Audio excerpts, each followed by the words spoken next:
Assalamualaikum warahmatullahi wabarakatuh. Perkenalkan, nama saya Amalia Nur Ilmi dari kelas 3B Akuntansi Manajerial. Di sini saya akan membahas mengenai topik 2, yaitu kecurangan atau fraud dalam kasus Enron. Sebelum kita membahas lebih lanjut mengenai kasus Enron, saya akan membahas apa sih itu Enron.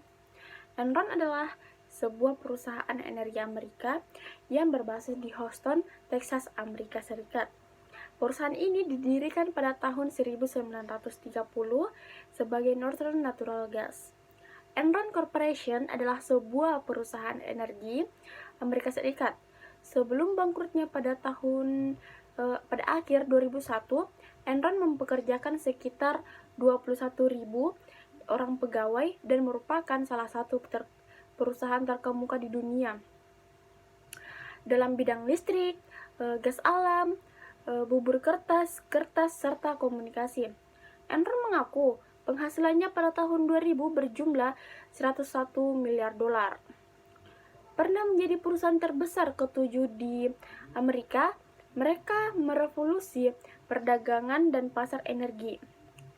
Di sana jauh lebih pintar daripada pesaing mereka, dan bisnis itu terlalu rumit untuk dipahami oleh kebanyakan orang. Kecuali pada kenyataannya, itu semua adalah penipuan besar yang penuh dengan kebohongan. Penipuan dan manipulasi politik Enron adalah penipuan terbesar dalam sejarah Amerika Serikat. Kejatuhan dari penipuan itu monumental, miliaran dolar dicuri, ribuan kehilangan pekerjaan, lusinan keyakinan satu bunuh diri, dan tersingkatnya tampilan publik dari keserakahan korporasi yang bersinar secara langsung ke dalam jantung perusahaan Amerika ini adalah kisah bagaimana satu perusahaan mengambil 10 tahun untuk tumbuh menjadi nilai 60 miliar dolar dan kemudian dalam waktu kurang dari sebulan bangkrut. Pendiri perusahaan Kenneth mengatakan ada sesuatu yang salah di dalam perusahaan terjadi selama skandal Valhalla tahun 1987 terhadap pedagang minyak yang bekerja untuk Enron, mempertaruhkan Lee yang sangat besar atas nama perusahaan memindahkan uang ke akun palsu keledai atau keledai kuartir. Editor mengatakan bahwa mereka menemukan 2 pengkhianat bergerak uang ke rekening mereka sendiri yang memanipulasi penghasilan dan perjudian berdagang di luar kapasitas mereka. Tetapi bukannya memecat 2 pedagang jalanan yang dibuat Lee, tidak ada perubahan yang tampaknya tidak menjadi masalah apa yang mereka lakukan selama itu menghasilkan uang bagi perusahaan, dan lari bahkan mengirimi mereka surat yang mengatakan tolong simpan, membuat kita jutaan. Kemudian keduanya dihukum karena penipuan, dan pada saat itu dia membutuhkan seorang yang baru untuk menghasilkan uang. Arthur Andersen, perusahaan akuntan yang mengaudit laporan keuangan Enron, juga konsultan manajemen Enron. Kap tersebut memiliki kebijakan pemusnahan dokumen yang tidak menjadi bagian dari kertas kerja audit. Enron dan Kap Andersen dituduh telah melakukan kriminal dalam bentuk penghancuran dokumen yang berkaitan dengan investigasi atas kebangkrutan Enron atau penghambatan terhadap proses peradilan.